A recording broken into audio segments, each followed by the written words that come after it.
Bom dia, frater e soror, irmão e irmã. Vamos começar mais um programa nosso Bíblia e Misticismo. Hoje com o tema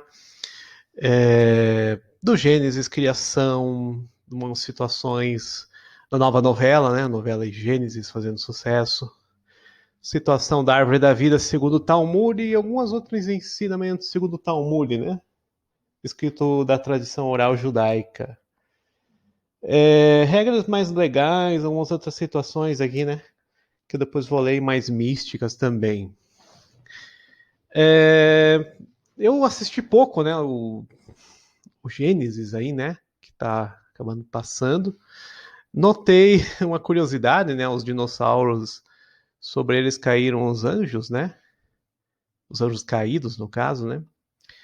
E isso ficou interessante, porque ao mesmo tempo que tinha anjos, tinha os asteroides, parece, né? Não chegou a mostrar muito esse detalhe de asteroide, mas parecia.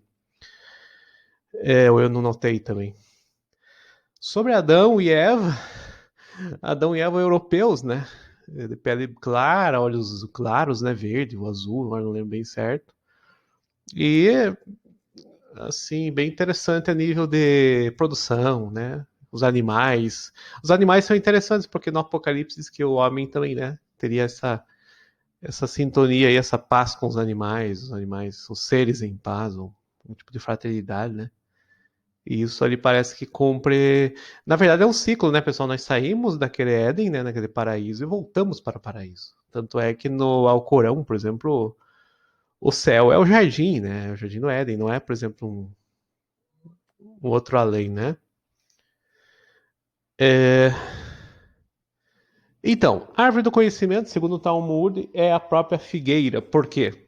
Porque depois que cometeram o pecado, né, de comer o fruto da árvore do conhecimento, Adão e Eva construíram roupas ou, né, tangas de figueira, né? Então era figueira, era a causa e era a origem ali, né? Era a árvore do conhecimento, né?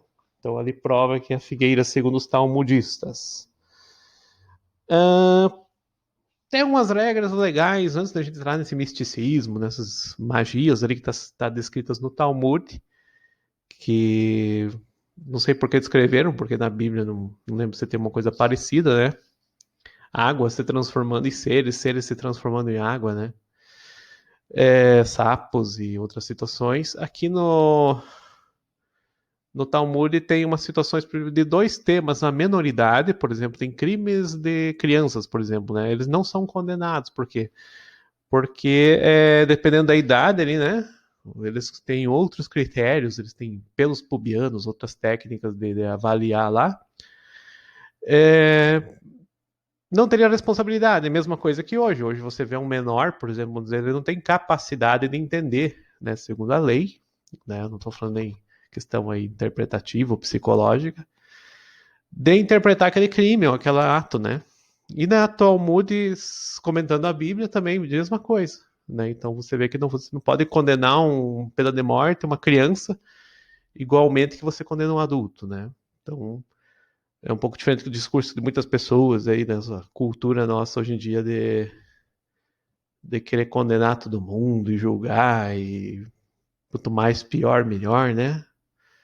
E não é assim que funciona no próprio Talmud comentando a Bíblia, né? Então, outra situação é divórcio com relação à maternidade, né? A divorciada, ela só poderia casar 3 meses depois do divórcio, né? Até por essa ela ficar grávida para não confundir, acho que a gravidez, né? Então é uma regra prática, né? Da época assim mesmo. Então não é uma situação nem tão sensacional, mas eles podiam saber que a mulher podia ter filho do marido anterior, do outro, né? Podia ter até um adultério, porque o capítulo era sobre adultério, só que a situação ali é desses 3 meses, né? E o divórcio acontecendo, né, pessoal? O divórcio não é uma coisa que é impossível, né? Mas no cristianismo aqui para cá, no messianismo, que se produziu assim aquele casamento mais indissolúvel, até que a morte os separe e tudo mais, né? Aqui no judaísmo ainda era uma realidade, apesar que isso é a dureza do coração e tal, outros comentários que tem na Bíblia que a gente já falou, né? Antes de comentar esses misticismos do Talmud e magia aqui, eu queria falar um pouco mais sobre a criação, né, Gênesis e tudo mais. Eu já falei várias vezes em vários vídeos, né, pessoal?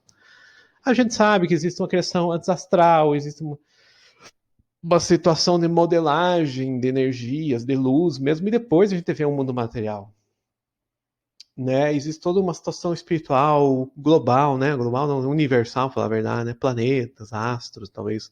Uma série de situações, né? Elas beiram talvez o Big Bang, né? Ser uma espécie de constrição, uma limitação de Deus, do divino, né? Porque o divino é infinito, o divino não tem essa limitação da matéria. Mas quando a gente vê o Gênesis ou essas séries e filmes, a gente nota que é muito difícil querer retratar isso, e geralmente eles vão retratar simplesmente uma criação material, e após a criação, porque já existia um planeta, já existia dinossauros, né, e tudo mais. Então poderia ser chamado uma recriação, né, praticamente.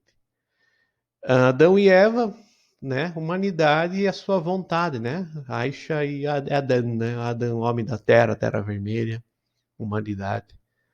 Né, e os outros também, forças, centrífuga, atrações, leis naturais, os filhos de Adão e tudo mais, muitas vezes representam povos, né? Na Bíblia você vê vários personagens representando povos, representando raças, entre aspas.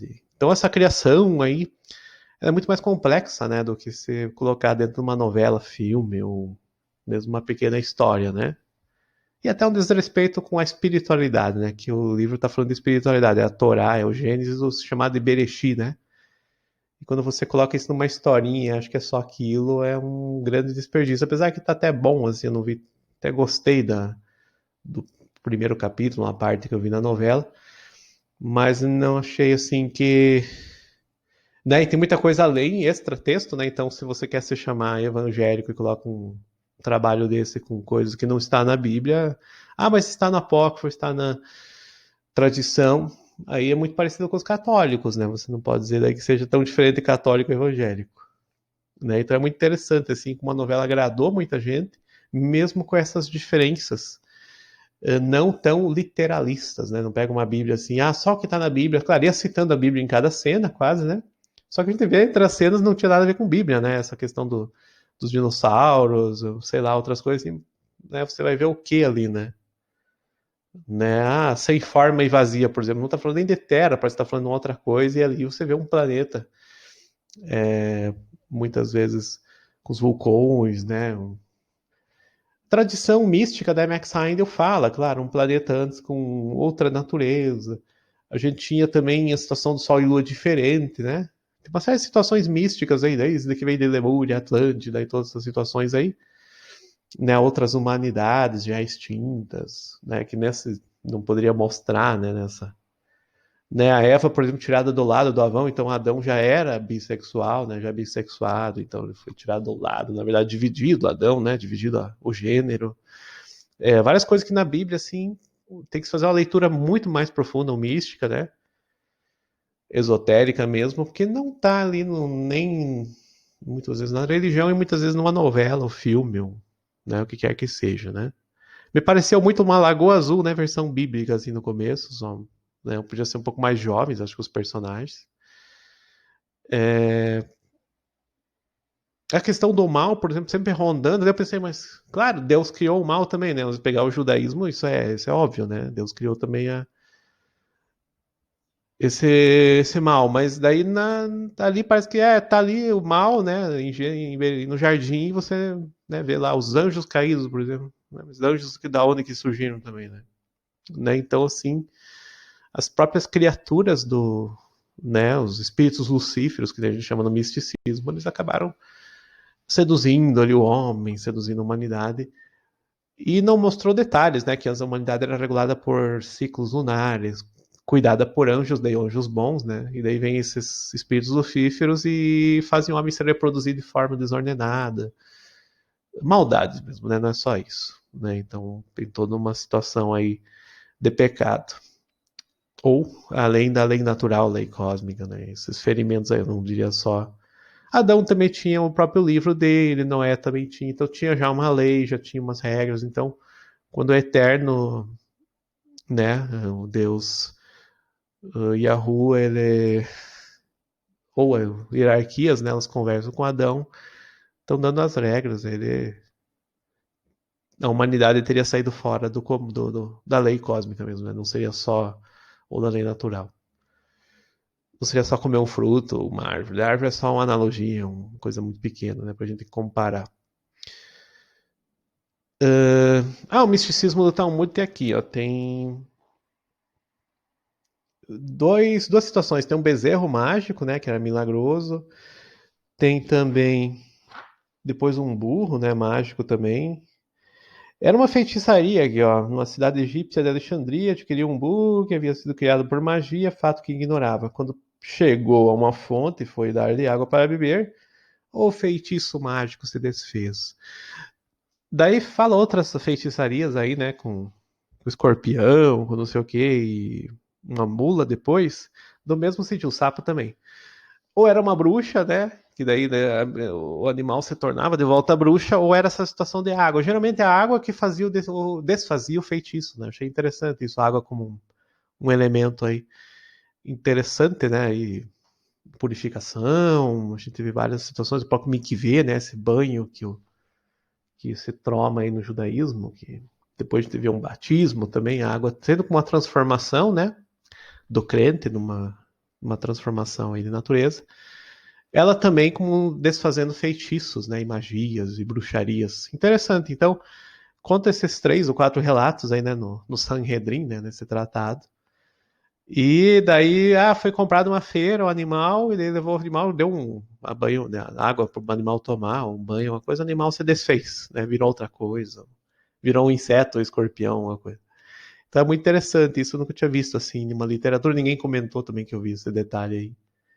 Né, é bem legal. O judaísmo tem esses comentários dessas bruxarias aí, né? De outros povos, o que fosse. Tá bom, irmãos. Esse foi mais um programa nosso Bíblia e Misticismo, né? Eu, claro, podia comentar muito mais sobre Gênesis, só que quem quiser ver mais lá, meu livro Bíblia e Misticismo, né? Bíblia e Tradição Oral e outros livros, eu comento Gênesis e um outro aí, né? Tratado de Comentários da Bíblia, que tem 3 livros em um lá, eu comento mais coisas ainda, né? Que seria uma economia, você compraria um livro, 3 livros que o preço de 2, né? Mais ou menos. Então, assim, não dá nem 2, acho que dá 1,5 mais ou menos. Então, meus trabalhos estão publicados. Clube de Autores, né? Vocês dão uma olhada, ou marianosoltis.prosaverso.net. Dá para baixar os e-books online, quem não quiser comprar. Isso, meu trabalho está por tudo. Meu blog também, né? bibliamisticismo.blogspot. Os textos estão lá. Só vocês lerem. Comentários ao Gênesis, comentários à criação, né? Então, tem bastante textos aí. Dentro do meu site, dentro dos meus livros, né? Então, mas na novela ainda vou ter que abrir um parênteses aí com outros detalhes. Talvez ver se tem algum apócrifo que fala o que eles colocaram lá, né? Que não é problema nenhum pra mim, eu gosto muito dos apócrifos, né? Tá bom, irmãos? É Fratellis e Sortes, até a próxima. Bíblia e Misticismo.